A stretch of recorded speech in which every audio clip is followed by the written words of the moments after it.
As soon as I launch the tool, it's already starting to discover subdomains in here. So I'm going to cancel this because this will keep going. So I press Control C. And if we scroll up, you can see we already have a lot of useful results. So we have about.google.com. We've got this page that is given 404. We've got accounts.google.com. We got admin.google.com. If we scroll down even more, we can see we have apps. And if you keep it going, you're going to get access to their API subdomain and so on. So like I said, all of this increases our attack surface because we can target any of these subdomains to gain access and try to discover sensitive files, discover the vulnerabilities that you're going to learn later on in the course, and try to exploit them to gain access to the target web server. So obviously, the more web applications that you can test, the bigger the attack surface and the higher the chances of you discovering a vulnerability and hopefully achieving your goal and gaining access to the target server.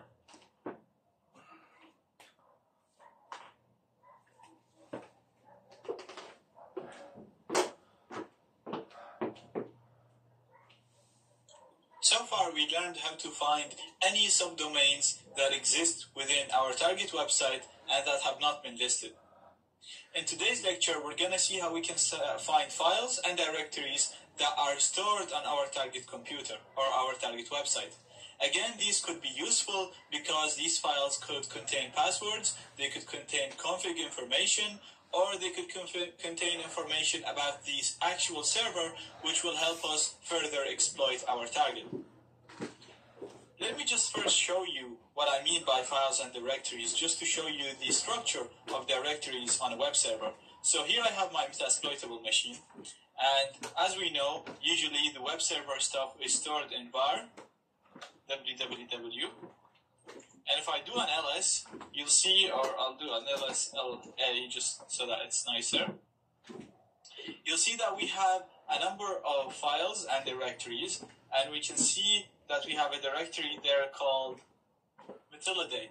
Metilidae is a web application that is designed to be hacked, just like Metasploitable. It is designed so that it has a number of exploits so that we can learn how to hack based on it.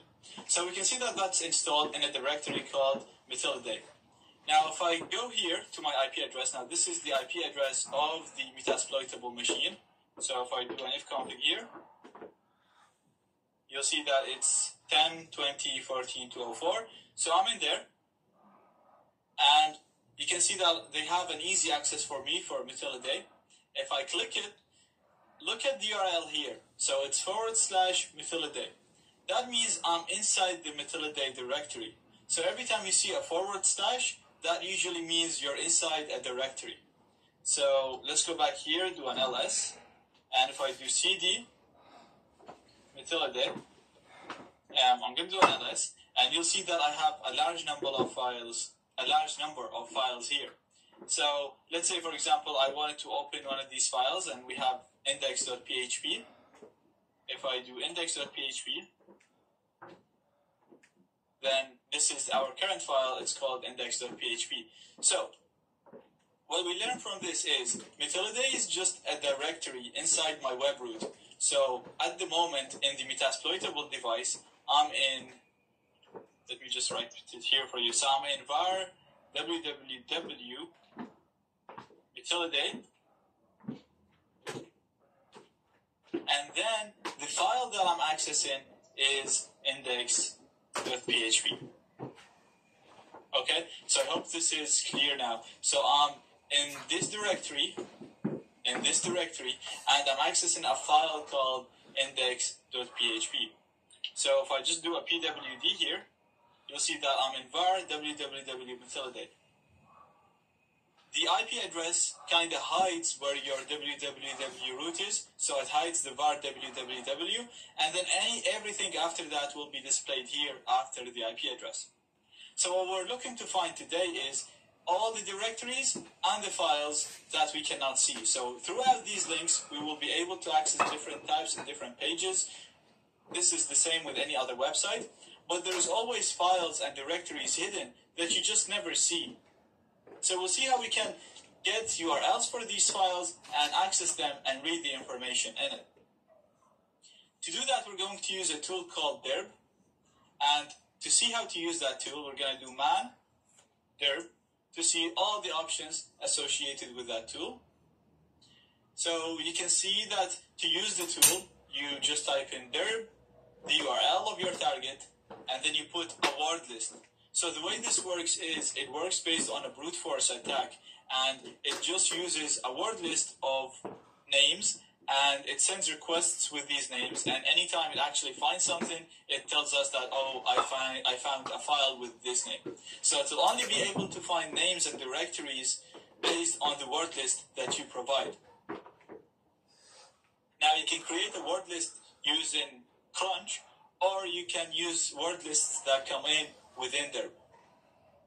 The options here allow you to configure how the tool is going to work. So you can change things around the way you want it. For example, you can disable the recursiveness of the tool, so it just runs on one directory instead of trying a number of directories.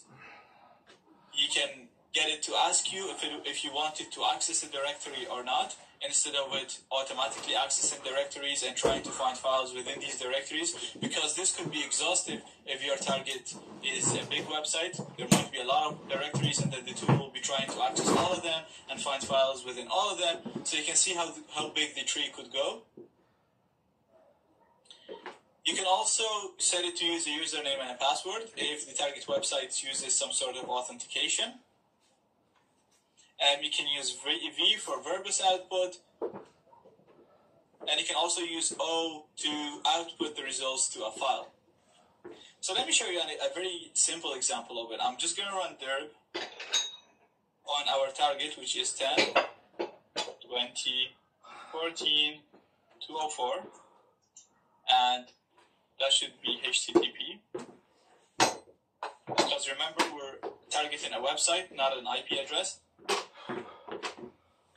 Then I'm going to put the directory that I want to find files and directories within. I don't want it to be accessing anything within other, because we can see here there's a number of scripts installed on this web server. So we have this script, and we also have phpMyAdmin, and we have TikiWiki. So we don't want it to be accessing all of them. We only want it to be working on Matildae on this example, so that's why I'm only using this URL, and then it's going to start finding URLs and files within this particular web application. So I'm going to hit enter, and we're going to let it to work. So this is going to use a word list file, and it's using a default small word list file that is stored in here. So it's in user shared their word lists common.txt. You can have a look at this directory and see if there is any other word lists that you'd like to use, and you can use them only by placing the full path to the word list after the command. So instead of the way I wrote the command, you'd write it like this, and then you'd state where your word list is. For example, let's say if it's in root, you state it as root word list dot txt or whatever. But at the moment, it's using the default one, which is stored in this directory in user shared their word lists, and it's using the one that's called common.txt.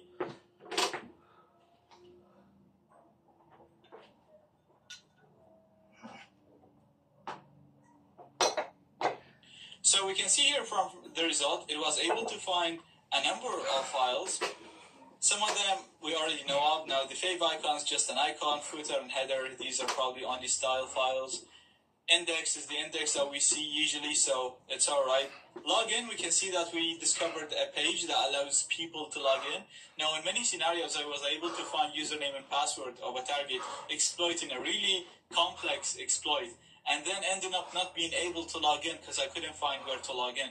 So tools like this could be very useful. And here we can see that we have a login page that we can use to log in. Page not found, not very useful. You can see the PHP info file. Now this file is usually very, very useful because it displays a lot of information about the PHP interpreter running on the web server. And as you can see, this file contains a lot of information. A lot of them are useful. Now you can see you get to know some of the directories. You know that it's running PHP 5. the configuration is stored in this file.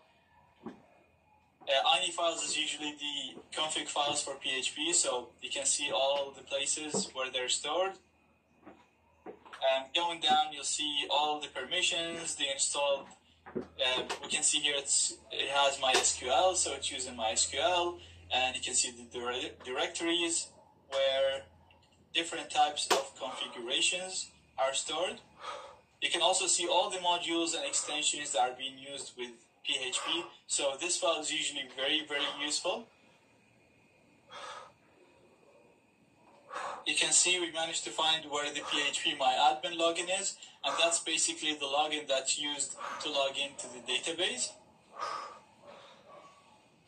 Another very useful file is the robots.txt, and that is the file that tells search engines such as Google how to deal with the website. So it usually contains files that we don't want the website or Google to see or to read. So if we can read that file, then we'll be able to see what the web admin is trying to hide. So going in here, we can see that the web admin doesn't want Google to see a directory called passwords, okay, and it also doesn't want it to see a file called config.inc. And it also doesn't want it to see these other files. So let's have a look on the passwords and the config.inc as examples. So I'm just going to open a new tab, and we're going to put our address like so. So it's the current directory, and then we just put passwords after. In that, we can see that there's a file called accounts.txt. And going here, we can see that we got some usernames and passwords. So we can see there is admin pass. We can see that we have a password as Adrian and some password. So we managed to find usernames and passwords. Now we're still not sure what these usernames and passwords for, but we're sure that we were able to find very useful stuff. Another useful file is the config.inc. So let's see what's in that. And from here we can see that we have information that allows to connect to the database, because these are saying db host, db user, db pass, and name. So we can see that the username is root and the password is blank. So we can go ahead and try to connect to the database based on these commands, and then we should be able to get access to that database. Also, using these passwords, we're still not sure what we can use them for, but we can add them to a list, try to log into the admin, or just store them in a list so that we can use it if we're going to do any brute force attack.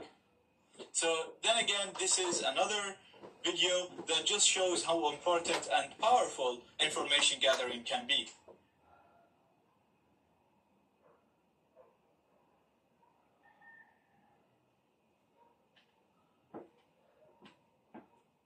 In this lecture, we're going to have a look on file upload vulnerabilities.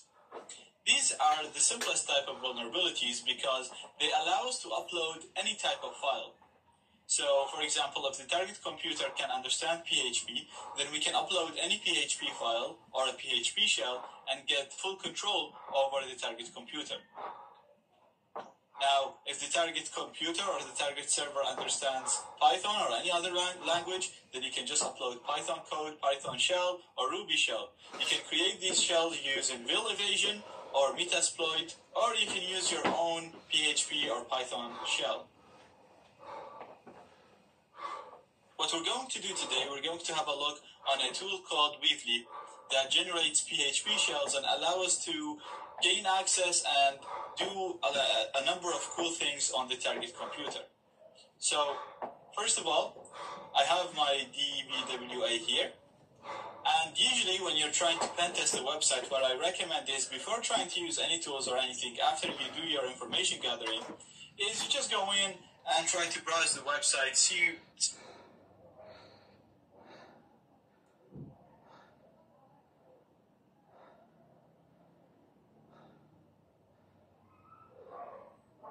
what you can see, just get a feel of the website, see what's installed on it and all that, and try to exploit any features you see.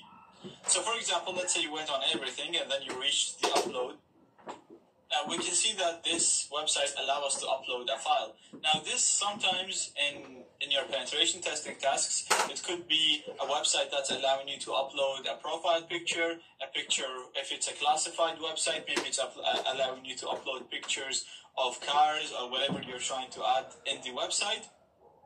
So as you can see here, the website expects you to choose an image and upload an image. So let's see if we can upload an image first. So I'm going to go on my downloads, and I have a picture here in the resources, just a picture of a car.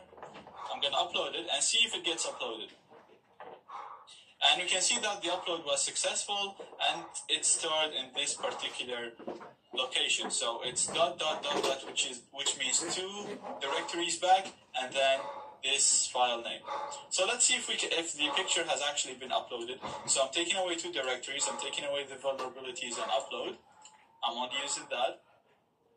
And then we're gonna get this location on the server, just to see if the picture was uploaded properly. And as you can see, the picture has been uploaded, so that's all good. Now the next thing we want to do, let's try and upload a PHP file. And to do that, we're going to use a tool called Weavely, as I said, to create a payload or a shell, if you want to call it. And it's obviously going to be a PHP shell. You can use Metasploit, as I said, to create a PHP payload.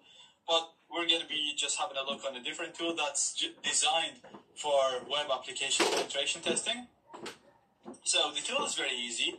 We're going to put the tool name, which is Weavely, and then we're going to put generate, because we want to generate a payload or a shell file. Then we will put a password for that file so that only us can access it and control the website when we upload it to the website. So my password is going to be 123456. And then I'm going to say where I want to store it, and I want to store it in root, and I'm going to call it shell.php. So very simple. Weavely is the name of the program. Generate is to generate a shell. The password that the shell is going to authenticate us with, and it's going to be stored in root shell.php. I'm going to hit enter, and it's created. Now if I am already in my root, so if I just do ls, I should see it, and we can see it right here. So the next thing is we're just going to go back to our website and try to upload that shell.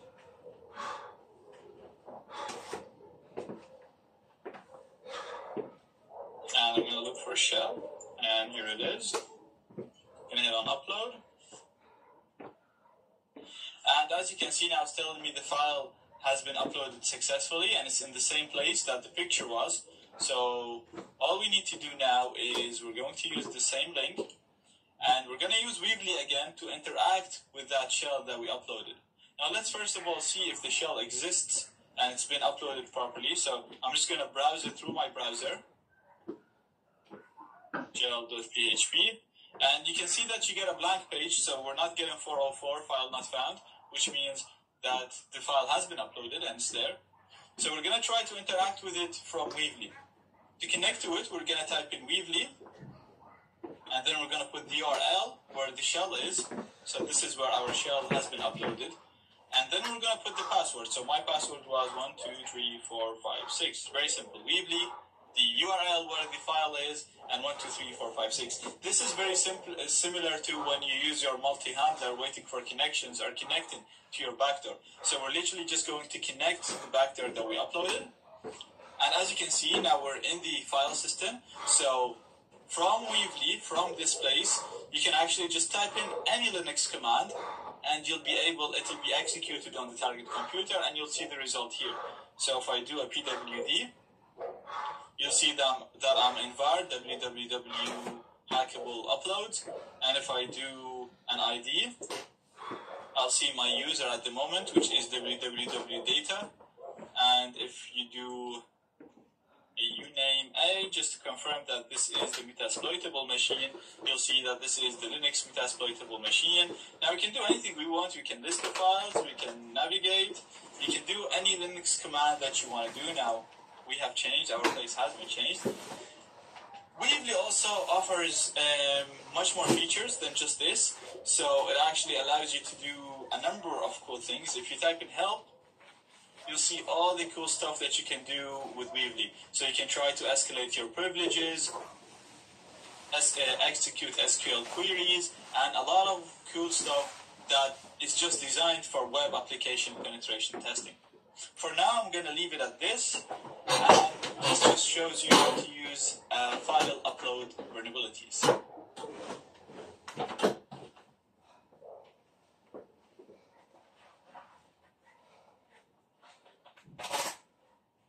Code execution vulnerabilities.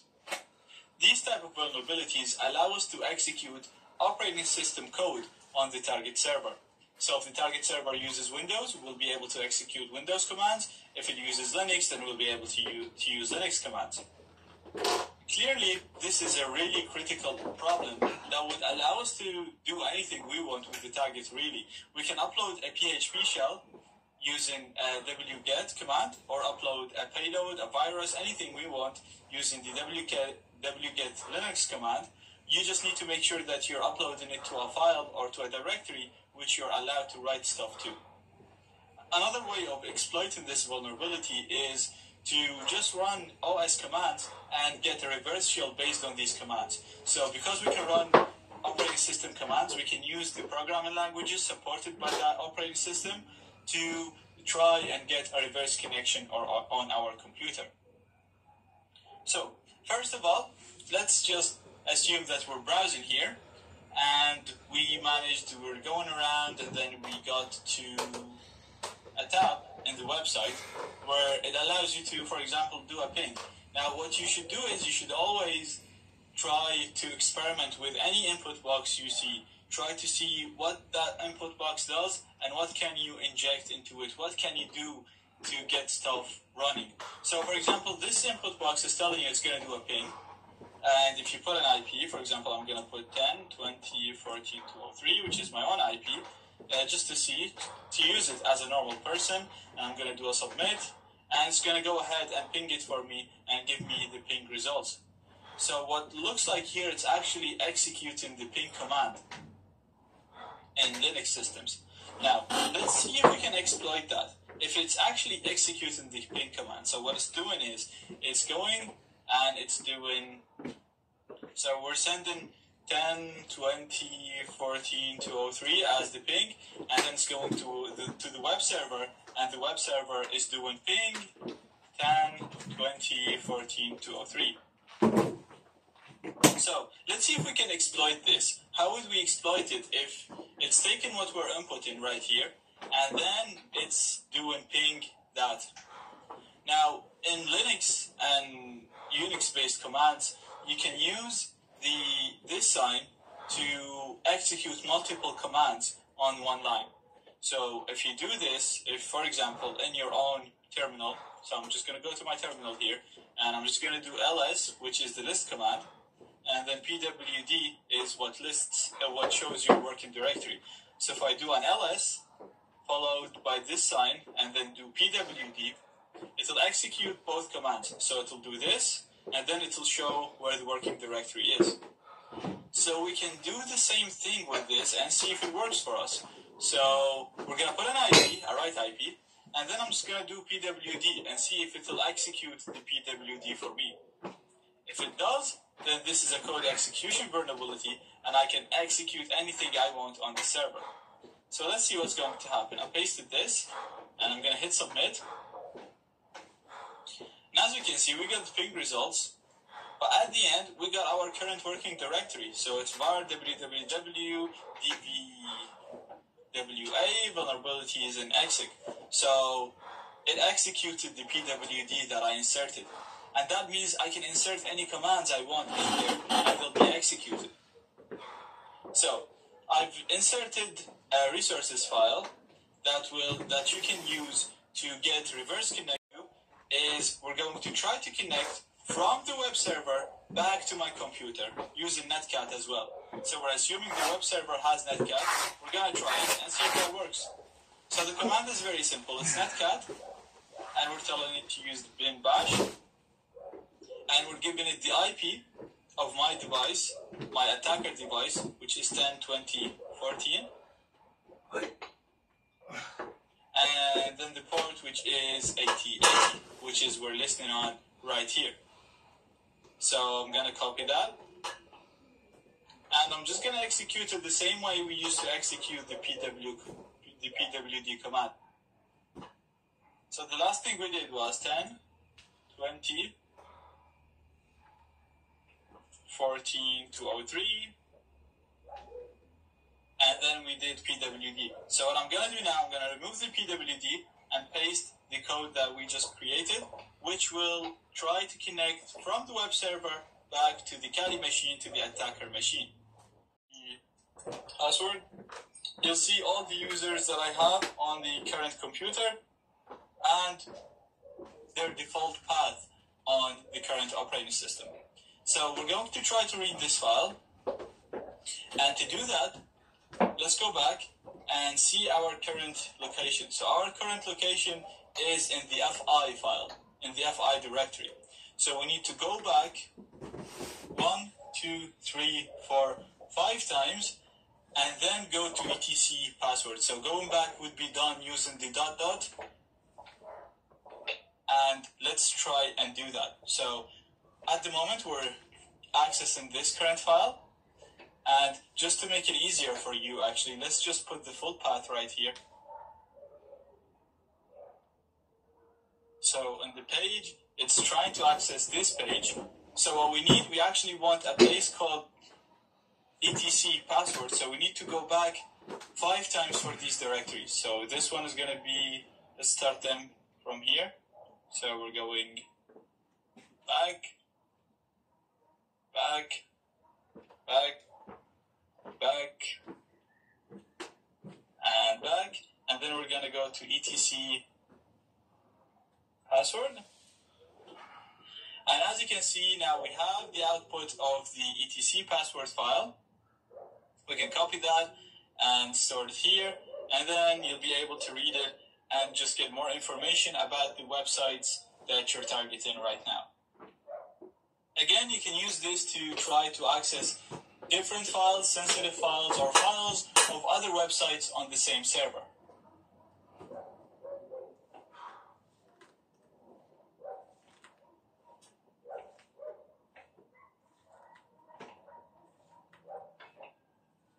Remote file inclusion is a special case of file inclusion vulnerabilities. We've seen in the previous video how we were able to include any file in the server and have access to it through local file inclusion vulnerabilities. In today's video, if the server is configured to allow a certain function called allow URL and allow URL fopen, then we will be able to include any file from any computer into the target website. So we'll literally be able to inject any PHP file into the target computer. What this would lead to is basically we can run payloads, we can run reverse shells, and we can run even system commands and get access to the target or full control to the target server. So first of all, let's just go here, and we'll be using the same file inclusion vulnerability that we were using in the previous video. So it's in the page parameter right here. The only difference is you need to enable the function that makes this, that converts the local file inclusion to a remote file inclusion. So hence the name local allows you to access local files, remote will allow you to access and inject remote files. So to enable that, I'm going to go to my Metasploitable machine. I'm just going to show you how to enable it so you can test this vulnerability yourself. So we're coming here to our Metasploitable, and I'm going to go into the PHP settings. So the PHP settings are stored in a file, and to access that, we're going to use Nano, which is a text editor, and then I'm going to put the file location, which is in etc php5 tgi and php.ini. So that's the location where the PHP configuration is stored. I'm going to open it using a file editor called Nano. And I'm just going to exit this. I'm going to open it as sudo as the root. Actually, in Kali, we never needed to use sudo because we log in as root. But with Metasploitable, you need to use sudo when you want to do root actions. So you say sudo, and then you put the command that you want to run. Okay, so these